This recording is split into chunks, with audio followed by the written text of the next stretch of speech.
Урматтуу айдоочулар, сак болуңуздар. Өзгөчө Кырдаалдар министрлиги айдоочуларга аба ырайынын кескин өзгөрүшүнө байланыштуу этият болууга чакырат.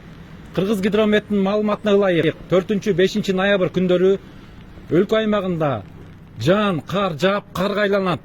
Айдоочуларга кулактандыруу. Унааңыздарды дөңгөлөккө, кышкыга алмаштырыңыздар.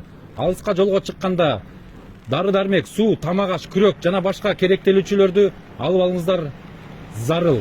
Унаалардын ортосунда 500 метр аралыкта кармоого зарылчылык болбосо алыска жолго чыкпай туруңуздарды суранат. Кырсык болгон күндөрү күнү түнү 112-ге чалыңыздар.